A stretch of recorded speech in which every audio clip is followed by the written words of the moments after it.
बिस्मिल्लाहिर्रहमानिर्रहीम। Umair Farooq advocate 90 law associates जंग। Specific relief act के तहत बात हो रही है। इसमें कुछ बातें पहले हो चुकी हैं, आज इसको मज़ीद हम आगे बढ़ा रहे हैं।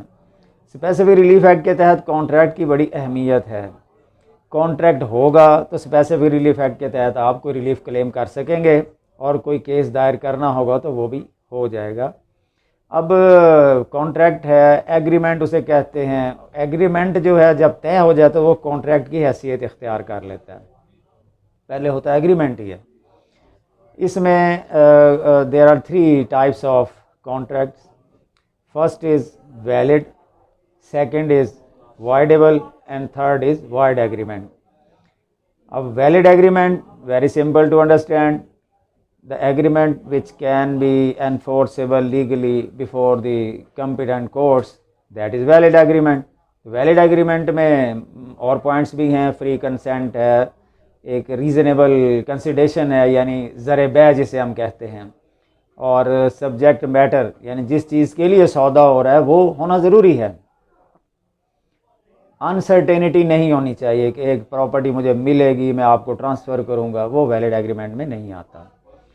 तो जो वाइडेबल एग्रीमेंट है या वाइड एग्रीमेंट है, void agreement is also very simple to understand कि all the illegal work which has been done by some agreement that is called void agreement. तो उसमें हम ये कह दें कि जी हमने पाकिस्तान के खिलाफ बगावत करनी है, दैट इज़ वाइड एग्रीमेंट। हमने किसी मकान को, किसी जगह को बम के ज़रिए उड़ाना है, दैट इज़ वाइड एग्रीमेंट।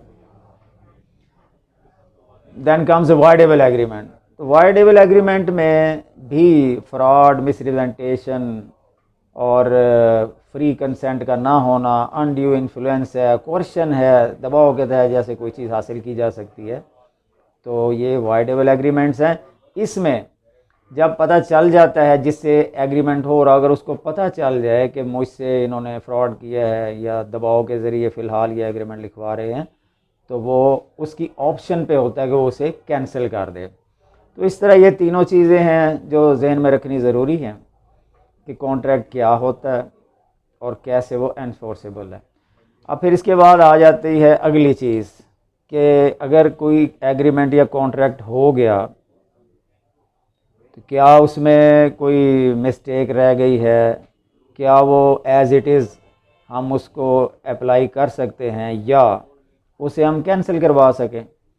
तो इसमें हम स्पेसिफिक रिलीफ एक्ट के तहत देखते हैं कि रेक्टिफिकेशन एक टॉपिक है बुक में कि एक एग्रीमेंट जो है उसमें सम मिस्टेक ऑफ फैक्ट है, सम मिस्टेक ऑफ लॉ है, उसको हम थ्रू कोर्ट रेक्टिफाई करवा सकते हैं यानी उसकी दुरुस्ती करवा सकते हैं कि उसमें अगर मिस्टेक है, उसमें पार्टीज़ की कंसेंट शामिल होती है, लाजमी बात है, तो वो रेक्टिफाई हो जाएगा। फिर आ जाता है रिसीजन ऑफ द एग्रीमेंट। एक एग्रीमेंट है वो अबाइड बाई नहीं हो रहा, कुछ में ऐसी प्री कंडीशंस हैं या कुछ और ऐसी चीज़ आ गई है कि जो उसको ख़त्म करना, मनसूख करना ज़रूरी हो जाता है, तो वो भी कंडीशन इसमें आ जाती है। फिर आ जाता है कैंसिलेशन।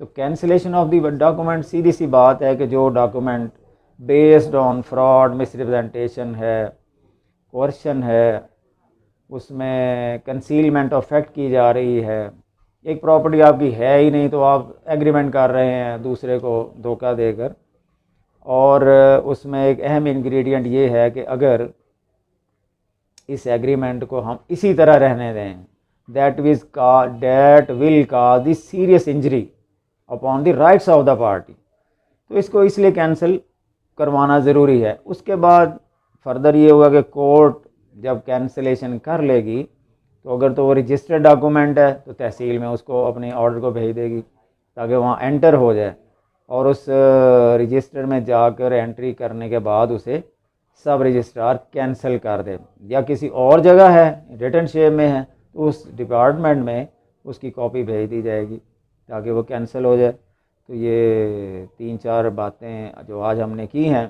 ये ज़रूरी हैं समझनी। तो सब्सक्रिप्शन में लिंक दिया गया है, उसमें सबका आप बातें सुनना चाहें, पसंद करें तो वो सुन सकते हैं। इस बारे में कोई कमेंट्स देना चाहें, कोई क्वेश्चन आपके जहन में हो तो आप कर सकते हैं।